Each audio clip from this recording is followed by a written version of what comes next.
حالم از قلم نمرہ احمد۔ سمبلز۔ گھر میں داخل ہوتے ہی اس نے بیگ ایک طرف پھینکا اور جوتے اتار کر دوسری طرف اچھالے۔ داتن جو لیپ ٹاپ اور کاغذ پھیلائے صوفے پر بیٹھی تھی، اسے آتے دیکھ کر تیزی سے اٹھی۔ ایک فکرمند نظر اس کے بے رنگ پریشان چہرے پر ڈالی۔ تم نے راستے سے فون کر کے اتنی تیزی سے یہ سب بتایا کہ مجھے وہ سمجھنے میں آدھا گھنٹہ لگ گیا۔ تم پریشان نہ ہو تالیہ، اب دونوں چیزیں ایک ہی شخص کے پاس ہیں۔ اور سمبلز، اس نے کہا، خواب میں ہمیشہ سمبلز آتے ہیں، علامتیں۔ وہ دونوں ہاتھوں سے سر پکڑے صوفے پر گر گئی، چند لمبے لمبے سانس لیے، پھر نظریں اٹھا کر الجھی کھڑی داتن کو دیکھا۔ میں نے دیکھا ہم دو دریاؤں کے سنگم پر کھڑے ہیں، جہاں کیچڑ ہے، کیچڑ یعنی لمپور، اور دریاؤں کا سنگم یعنی کوالا۔ ہم کوالالمپور میں ملتے ہیں۔ کوالالمپور KL ہمارا شہر ہے۔ وہ تیز تیز بولتی جا رہی تھی۔ آج ہم ملیں گے، مگر ملاقات نہیں ہوئی۔ شاید اس خواب کے پورا ہونے کا ابھی وقت نہیں آیا، لیکن میں نے یہ بھی دیکھا تھا تاتن کہ اس کے سر پر ایک پرندہ چکر کاٹ رہا ہے، سنہری ٹانگوں والا سرخ پرندہ، جس کی آنکھیں ایسی نیلی تھی گویا بلو اسفیئرز ہوں۔ آئیز ایز بلو ایز اسفیئرز، داتن نے چونک کر زیر لب دہرایا۔ ایک ہی پرندہ ہے جو ایسا ہوتا ہے داتن، جو صرف خوابوں اور کتابوں میں ہوتا ہے۔ ہوں ماں، یعنی فونیکس، وہ جوش سے بولی تھی۔ رنگت ابھی تک اڑی ہوئی تھی مگر چہرے پہ سکون واپس آ رہا تھا۔ فاتح رامدل کے سر پر ہما جو علامت ہے خوشبختی، دوبارہ جنم لینے، دوسری زندگی اور حکومت کی۔ داتن، طاقت اور حکومت کی۔ فاتح رامدل ہمارا اگلا پردھان منتری بننے جا رہا ہے اور وہ یہ بات نہیں جانتا۔ اوہ خدایا، فاتح رامدل نیکسٹ مالے پردھان منتری۔ واؤ تالیہ، واؤ۔ داتن نے خوشی سے اس کا ہاتھ دبایا تھا، لیکن پھر وہ ٹھٹک کر اگی۔ مگر اس کا مطلب یہ ہے ہمیں اگلی چوری اپنے مستقبل کے وزیر اعظم کے گھر کرنی ہے۔ ایک عزم سے کہتی وہ اٹھی اور داتن کی آنکھوں میں دیکھا۔ مجھے اپنی چابی فاتح رامدل سے واپس لینی ہے، کیا تم اس کے لیے تیار ہو؟ گھائل غزال، باب نمبر 2۔ اس نے خواب میں دیکھا کہ سنہری بالوں والی لڑکی دو دریاؤں کے سنگم پر کھڑی ہے۔ بارش اسی طرح ہو رہی ہے۔ سرخ پروں والا پرندہ سامنے کھڑے شخص کے سر پر چکر کاٹ رہا ہے۔ وہ شخص جو بارش میں بھیگتا جا رہا ہے اور ٹائی نوچ کر پھینک چکا ہے، اور اب وہ ہاتھ میں کیچڑ سے لتھڑی چابی لیے اسے دیکھ رہا ہے۔ پھر وہ ہاتھ پیچھے کر لیتا ہے اور چابی اپنی جیب میں ڈال لیتا ہے۔ وہ گردن اٹھا کر دیکھتی ہے تو نیلی آنکھوں والا سرخ سنہرا پرندہ فاتح کے سر سے گزر کر بائیں طرف آ رہا ہے۔ وہ چونک کر بائیں جانب دیکھتی ہے تو وہاں ایک نوجوان کھڑا ہے۔ اس کا کوٹ اور شرٹ بھی بارش میں بھیگ گئی ہے۔ وہ تالیہ کو دیکھ رہا ہے اور تالیہ اوپر پرندے کو۔ پرندہ فضا میں چند لمحے نوجوان کے سر کے اوپر ٹھہرتا ہے، پھر تالیہ کی طرف آتا ہے۔ تالیہ کے سر کے اوپر وہ گردن پوری اٹھا کے آسمان کو دیکھتی ہے۔ ہما اس کے سر سے کئی فٹ اوپر اپنے پر پھیلائے گزر جاتا ہے۔ اس کے سر کے اوپر سے عین اوپر سے، میرے ساتھ رہو، تمہیں میری ضرورت ہے اور مجھے تمہاری۔ وہ آواز پر چونکتی ہے۔ سامنے کھڑا بارش میں بھیگا فاتح اسے پکار رہا ہے۔ وہ بدک کر پیچھے ہٹتی ہے، مڑتی ہے اور دوڑنے لگتی ہے، مگر ایک پھندا سا اس کے ٹخرے میں جا پڑتا ہے، رسی کا پھندا۔ تالیہ رپٹ کر گرتی ہے، اس کے لباس اور چہرے پر کیچڑ لگ جاتا ہے۔ ہتھیلیوں کے بل اٹھتے ہوئے وہ مڑتی ہے تو ایک دوسرا پھندا اس کی گردن میں آ پڑتا ہے۔ وہ بدقت کھڑی ہوتی ہے۔ اپنی جگہ کھڑے وان فاتح کی گردن میں بھی ایسا ہی پھندا ہے۔ وہ ہراساں نظروں سے بائیں جانب دیکھتی ہے تو نوجوان گھٹنوں کے بل گرا پڑا ہے، اس کی گردن بھی رسی سے کسی ہوئی ہے۔ تالیہ، داتن نے اس کا کندھا ہلایا تو اس نے چونک کر آنکھیں کھولیں۔ وہ روشنیوں میں نہائے لاؤنج کے صوفے پر پیر اوپر کر کے بیٹھی تھی۔ خواب فضا میں تحلیل ہو چکا تھا اور وہ حال میں واپس آ چکی تھی۔ تالیہ نے گہری سانس لے کر چہرے سے سیاہ بال ہٹائے اور جوڑے میں لپیٹے۔ میں چائے بنانے کیا گئی، تم تو غافل سو ہی گئیں۔ داتن گرما گرم چائے کا کپ لیے سامنے آ بیٹھی اور قدر تفکر سے اسے دیکھا۔ حالم اتنی آسانی سے غافل نہیں ہوتا، بس صورت مرغی۔ وہ آواز کو بھاری بنا کر غرائی تو داتن کی ساری فکر مندی ہوا ہوئی۔ اس کی جگہ ترحم اور افسوس نے لے لی۔ ایک تحقیق کے مطابق کسی سیلیبریٹی کو حقیقت میں دیکھنے کے لیے 24 گھنٹے بعد تک دماغ معاف رہتا ہے اور انسان بغیر دماغ کے گھومتا پھرتا ہے۔ اس لیے خیر ہے بچے، میں تمہارا درد سمجھ سکتی ہوں۔ اس نے بھاری ہاتھ سے تالیہ کے کندھے کو تھپکا تو تالیہ کے ماتھے پر بل پڑے۔ زیادہ اول فول نہ بولو، میں فین موومنٹ سے نکل آئی ہوں اور میں کوئی سو نہیں رہی تھی، میں اس کا خواب دیکھ رہی تھی۔ اف، وہ مجھے بار بار خوابوں میں کیوں نظر آنے لگا ہے؟ چہرے پہ سادہ تاثرات سجاتے ہوئے اس نے کشن اٹھا کر گود میں رکھا اور ہتھیلیوں پہ تھوڑی گرا کر دور چھت کو دیکھنے لگی۔ ہماری ملاقات تو کوالالمپور میں ہو گئی نا، گدلے پانیوں کے سنگم پر۔ پھر وہی خواب، وہی ویژن دوبارہ کیوں نظر آ رہا ہے مجھے داتن؟ اب کی دفعہ کیا دیکھا؟ وہ اطمینان سے گھونٹ گھونٹ چائے پیتے ہوئے پوچھنے لگی۔ آج تو وہ ہما ہمارے سر پہ تھا، پھر کسی نے میری گردن میں پھندا ڈال دیا۔ مجھے لگتا ہے میں پہلے وزیر اعظم بنوں گی، پھر پھانسی چڑھوں گی۔ داتن نے غصیلی شکل بنا کر اسے دیکھا۔ کیا فضول بولے جاتی ہو؟ عقل سے کام لو۔ عقل، دماغ، دل سب ساتھ چھوڑ گئے میرا داتن۔ اس نے پھر سے چھت کو دیکھتے ہوئے آہ بھر کے کہا۔ میں نے فاتح رامدل کو اصل میں دیکھ لیا۔ میں نے اسے جوس پیش کیا۔ اس نے گلاس اٹھاتے ہوئے میری طرف دیکھا۔ وہ مسکرایا اور نرمی سے بولا، شکریہ تالیہ، تم بہت اچھی ہو۔ داتن کی آنکھیں حیرت سے پھٹ گئیں۔ اس نے واقعی تمہیں یہ کہا؟ ہاں، وہ تو پہلی ملاقات میں مجھ سے متاثر لگتا تھا۔ وہ ڈھٹائی سے کندھے اکڑا کر بولی۔ داتن نے ستائش سے ابرو اچکائے۔ خیر بتاؤ، اس کے گھر چوری کیسے کرنی ہے؟ کیا پلان ہے؟ حالم کے پاس ہمیشہ پلانر ہوتے ہیں۔ پلان نہیں، پلانز، وہ زور دے کر بولی۔ پلان اے، بی اور سی۔ اگر اے فیل ہو جائے تو سی پہ آ جائیں گے، وہ کام نہ کرے تو ڈی سوچ لیں گے، اور بیچارہ بی کیوں نہیں؟ تالیہ کے پلانز ہیں، تالیہ کی مرضی۔ وہ کندھے اچکا کر بے نیازی سے بولی اور پھر سے سر صوفے کی پشت سے ٹکا کر خلا میں دیکھنے لگی۔ وہ 50 کا ہونے والا ہے، مگر کتنا ینگ لگتا ہے۔ جب وہ مسکراتا ہے تو اس کا ڈمپل پڑتا ہے۔ تم نے کبھی نوٹ کیا؟ تم 28 سال کی ہو، وہ 48 کا۔ تمہیں اس کے بارے میں نہیں سوچنا چاہیے۔ داتن اسی سنجیدگی سے بولی، اگر کسی کو اس کے بارے میں سوچنا چاہیے تو وہ میں ہوں۔ تالیہ کو جیسے کرنٹ لگا۔ بل بلا کر اس نے گردن موڑی اور موٹی کالی عورت کو سر سے پیر تک دیکھا۔ تم داتن؟ وہ حیرت اور صدمے سے غرا بھی نہ سکی۔ ہاں، آخر وہ میری عمر کے قریب قریب ہے۔ داتن اب کے سادگی سے مسکرائی۔ تالیہ نے غصے سے ہونٹ بھیج لیے۔ اور وہ تمہیں کیوں پسند کرے گا؟ کیونکہ عشق اندھا ہوتا ہے۔ اندھا ضرور ہوتا ہے مگر کلر بلائنڈ نہیں، وہ جل کر بولی تو داتن نے ساتھ رکھا کشن اٹھایا اور کھینچ کر اسے دے مارا۔ اس نے دونوں بازو آگے کر لیے تو وہ ان سے ٹکرا کر نیچے گر گیا۔ خیر، داتن نے خفکی سے چائے کا گھونٹ بھرا اور شانے اچکائے۔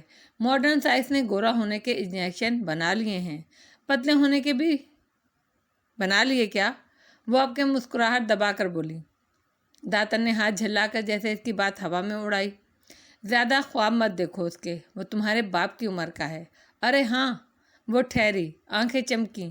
اس کی بیٹی آریانہ بھی تو کھوئی تھی نا، یا مر گئی تھی؟ مگر لاش نہیں ملی تھی۔ ہم نے سکہ چرانے اس کے گھر داخل ہی ہونا ہے نا، کیوں نہ تم آریانہ بن کر چلی جاؤ؟ تالیہ نے افسوس سے اسے دیکھتے گردن دائیں بائیں ہلائی۔ آریانہ 6 سال پہلے کھوئی تھی، جب وہ 7 سال کی تھی۔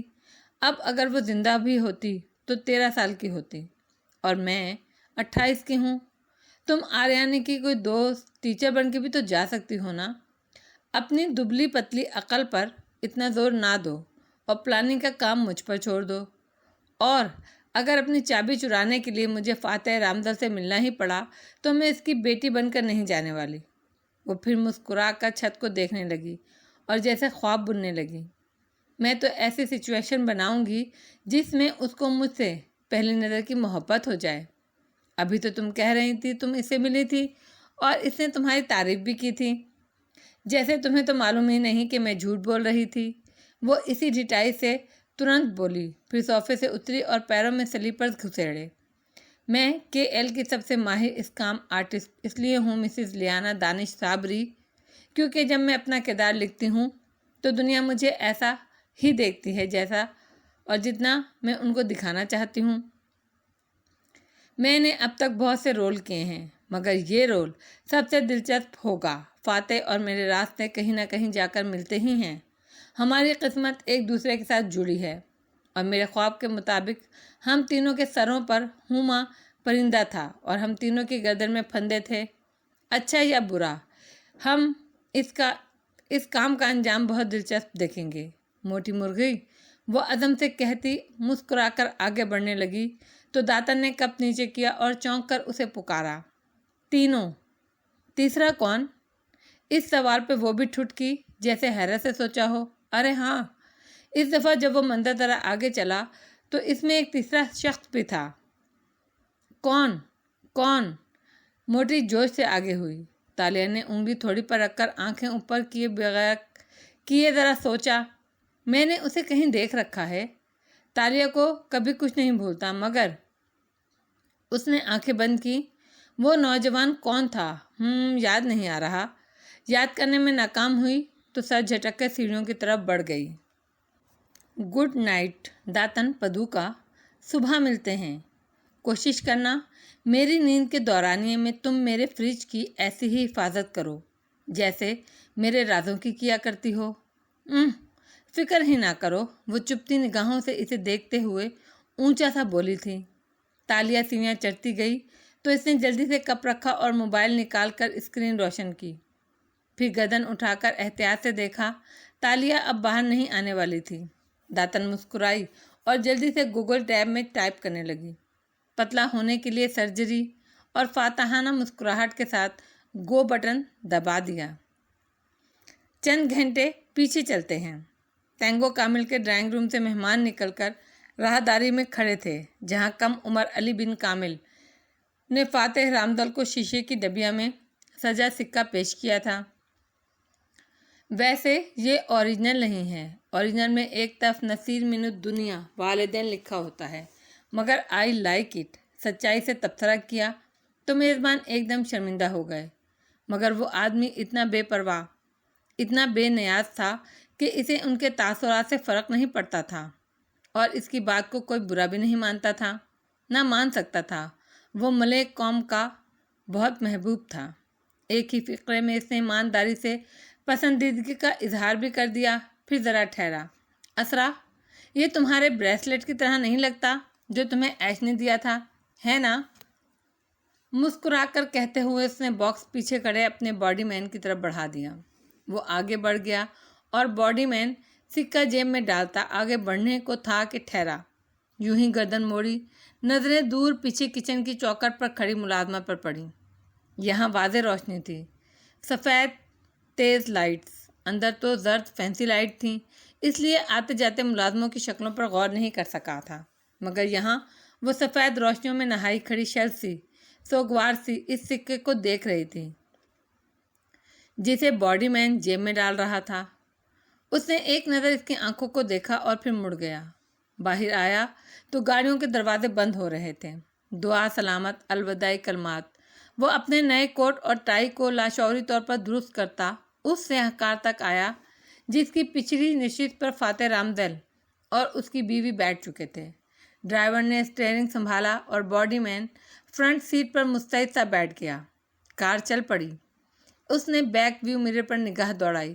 پیچھے بیٹھا فاتح رامدل جیب سے اینک نکال کر آنکھوں پر ٹکا رہا تھا، پھر اس نے اسی جیب سے سیل فون نکالا اور اسکرین روشن کر کے دیکھنے لگا۔ باڈی مین نے ہاتھ بڑھا کے شیشہ ذرا سا ترچھا کیا تاکہ دونوں میاں بیوی دکھائی دیں۔